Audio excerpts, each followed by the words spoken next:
testing the adaptive cruise control, or now ano ba to? Intelligent cruise control. Okay, so I'm not holding the steering wheel. I'm not stepping on anything. Ayan, nag-slow down siya. So as you can see, naka-activate yung ACC tsaka ICC. And then the speed is set at 50. Ayan. Oops. Parang naano siya. Ayan. So sometimes may difficulty siyang mabasa yung lane markings. Kasi dun siya nagbe-base ng steering niya. Ayan. Still not holding anything. Pero mamaya in a few ayan, papahawakan ka niya. Just to make sure that you're still paying attention. Kasi hindi ka pwedeng mag-autonomous driving dito or self-drive. Wala siyang FSD katulad ng Tesla. Ayan. So, ayan. So far, ayan. Nasusunod naman niya so far yung tingnan natin tong curve. Alalay lang sa kamay. Oops. Uy, galing. Nakuha niya yung curve. At 40 kph. Galing. Pinapahawak niya ako ulit. Nice. Nakakatuwa talaga ang technology, ano. Ayan. So, 'di ba? Katulad nito, we've been driving for 15 hours na yata. So, ganitong medyo nasa city, papasok sa city. Highway to, pero hindi mabilis ang takbo kasi nga may traffic. So, time to relax. So, pwede mong gamitin muna yung ganitong feature niya.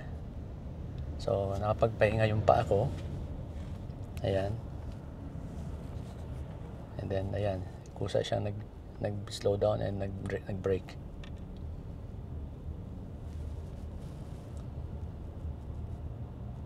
Maganda naman ang alignment niya so far. Ayan. Nag-turn siya sa right ng konti. Tingnan natin. Kung minsan lang nagpe-fail siya kapag biglang may magkakat sa'yo, hindi na niya ma-detect yun, aabutin ba, mababangga niya. Kaya talagang nakaano ka pa rin, standby ka pa rin, ready to either steer or step on the brake. Pero for just a few minutes na magamit mo to, malaking relief na, after a long drive. So, the controls for the ACC and ICC is here, no? Kapag press mo to, ayan, there are two icons here. Ito yung adaptive cruise control. This is the intelligent cruise control. If you notice, merong dalawang lanes sa left and right. So, yan yung it kinda tells you na yan yung lane keep assist, diba? And then, itong switch na to, this will increase the speed doon sa adaptive cruise control. Alright? So, tingnan natin kasi hindi tayo tumatakbo eh. Ayan, naging 35, naging 40, 45. So, andito lang yan. Okay? And then, what else? This one, ayan, time gap setting 1 level. Ayan. Yan yung distance. Yan mo set yung distance mo doon sa car in front of you. Para doon siya mag-a-adjust. Okay? Ayan. Hindi ko lang masyadong ma-demonstrate sa inyo yung sa ICC kasi kailangan tumatakbo tayo bago mo yan ma-activate. But just so you know, nandito yung buttons. Yung ICC or Intelligent Cruise Control ni BYD still needs a lot of improvement. Yung ICC niya actually parang combination lang naman ng Adaptive Cruise Control and Lane Keep Assist. Right? So, ikikip ka niya within the lane. Ang mga napansin ko lang ng mga flaws niya, for example, there are cases na ang tagal niyang mailagay ka sa gitna. Right? Minsan masyado siyang nandito sa left. Nakakatakot kasi masyado siyang dikit dito tapos may nakasalubong kang bus or truck. Nakakatakot kasi syempre dikit ka na. Number 1 yon. Number 2, kapag may center island, So, nandito ka ulit sa innermost lane, tapos biglang may center island, hindi niya na-detect yung center island. Sinusundan niya pa rin yung lane marking sa left. So, medyo biased siya sa left. So, nakakatakot kasi lalo na kung malaki yung center island, kailangan mong kumana ng konti, di ba? Pwede mong masagi. Kaya hindi mo talaga pwedeng bitawan. And then, although may cases na napaperfect niya, gitnang-gitna, pero parang matagal. And then, another scenario naman na nakakatakot is, yung distance kasi na isiset mo sa car in front of you, mapipili mo naman dito eh. So, kapag traffic, sineset ko siya sa closest, para hindi masyadong malaki.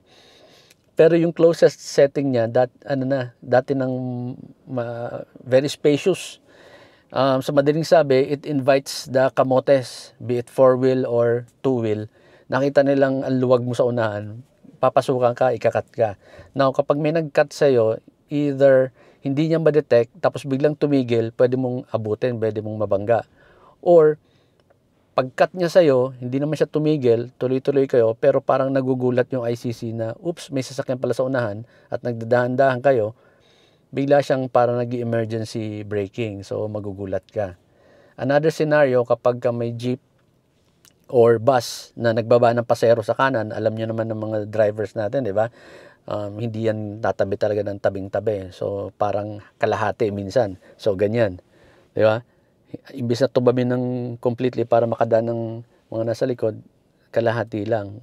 Sometimes, madedetect ng ICC, titigil siya.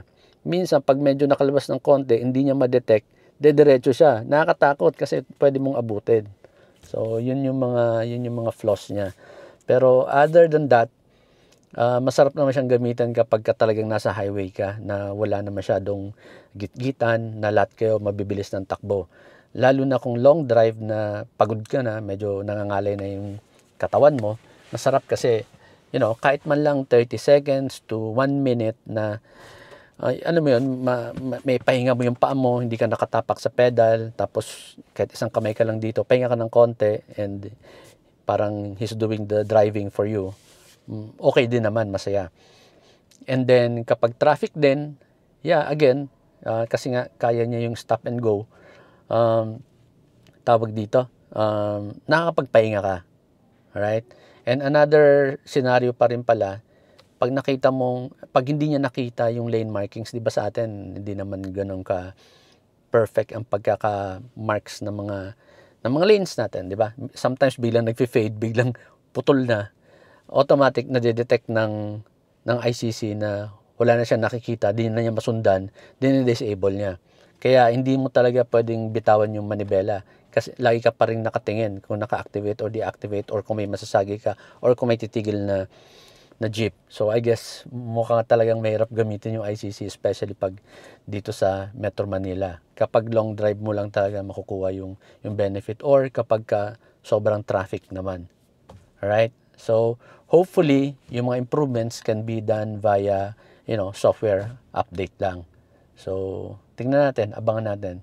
Pag merong software update na may kinalaman dun sa ICC, then itest natin ulit and I will let you know. So, for now, hanggang dun lang muna. Okay guys, that's it. Thank you for watching. As always, drive safe. Bye. Please do not forget to follow our social media accounts. We are on YouTube, Facebook page, Instagram, and TikTok.